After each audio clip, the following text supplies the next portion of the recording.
Hi everyone, welcome back to my channel, Rianri Channel. Pandangan pertama, bukan, maksud saya pertemuan pertama. Pertemuan pertama bukan tentang nikah ya guys ya.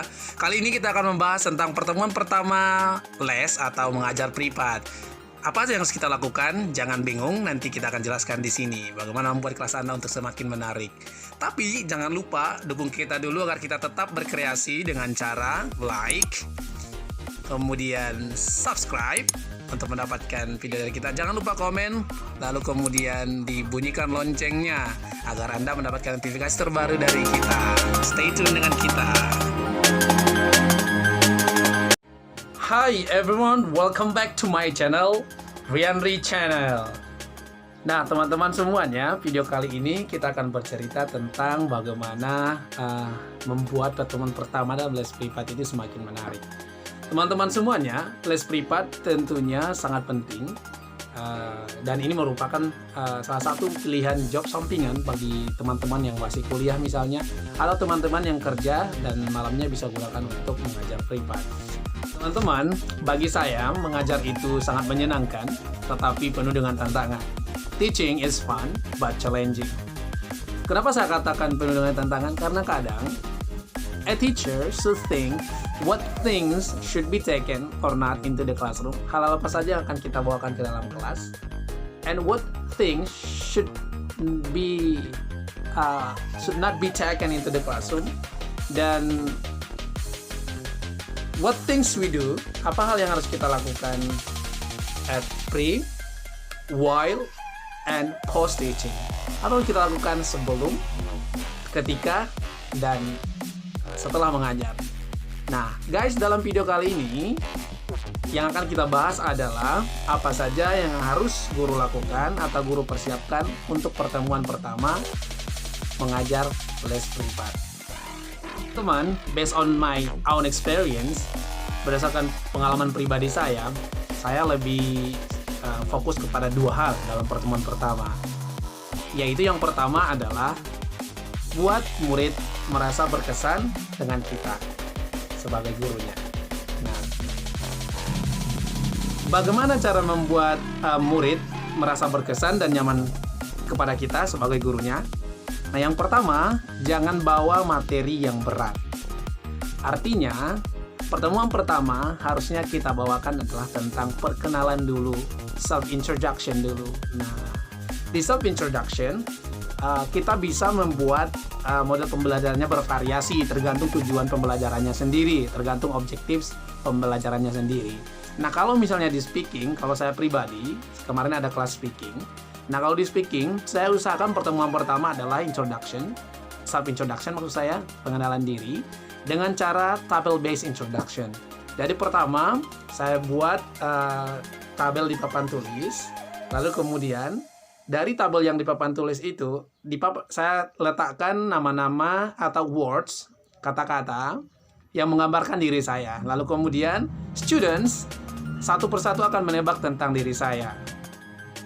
Nah, ketika students menebak tentang diri kita, contohnya misalnya saya taruh di papan tulis itu ada 9 kolom. Setiap kolom itu saya taruh misalnya kolom pertama Rianri, kolom kedua Rianri Fadilah Nasution, kolom ketiga football, kolom keempat green, kolom kelima misalnya 08, ke-6 05, 1996 dan seterusnya. Nah, jadi siswa kita akan menebak tentang diri kita dari tabel itu.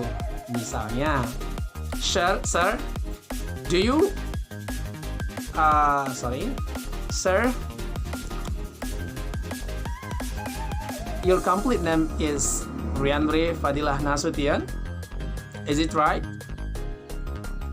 Nah, kemudian guru akan menjawab, yes, you are absolutely correct.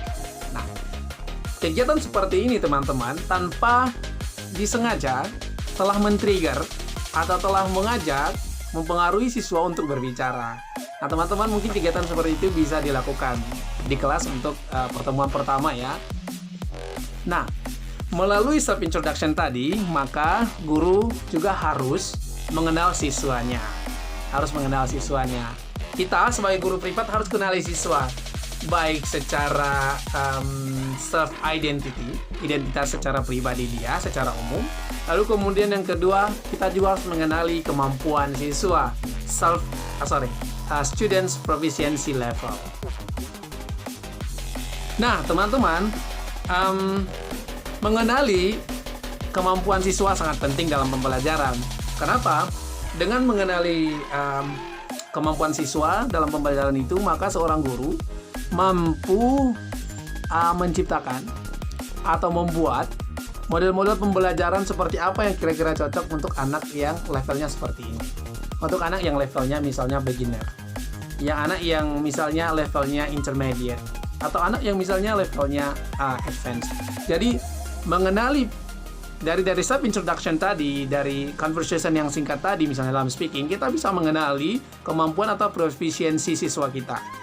Nah, dengan demikian kita mampu menciptakan pembelajaran untuk pertemuan berikutnya. Jadi kita tidak perlu pusing untuk pertemuan pertama. Jadi untuk kalian yang ingin pertemuan pertama, maka pertama adalah buatlah siswa merasa nyaman dan terkesan dengan kita. Ya. Hal yang kedua yang harus guru perhatikan dan lakukan dalam pertemuan pertama adalah selain membuat siswa merasa nyaman dan terkesan dengan kita, buatlah juga orang tua dari siswa merasa nyaman dan terkesan dengan kita. Nah, caranya bagaimana teman-teman? Kalau saya pribadi yang pertama, jangan terlambat datang. Artinya, kalau misalnya jam les kita misalnya jam 7 malam, 19.00, maka kita harus hadir jam 18.55. Agar apa? Kita bisa menguasai tempat, juga kita bisa berbincang sebentar dengan orang tuanya tentang tujuan pembelajaran kita, lalu mau dikemanakan pembelajaran ini. Kadang-kadang kan orang tua punya tujuan tersendiri kenapa ingin memberikan atau membuat anaknya untuk les, ya. Jadi oleh karenanya usahakan datang cepat atau come before the time, datang sebelum waktu mengajar itu sendiri. Misalnya 10 menit sebelum mengajar atau 5 menit sebelum mengajar.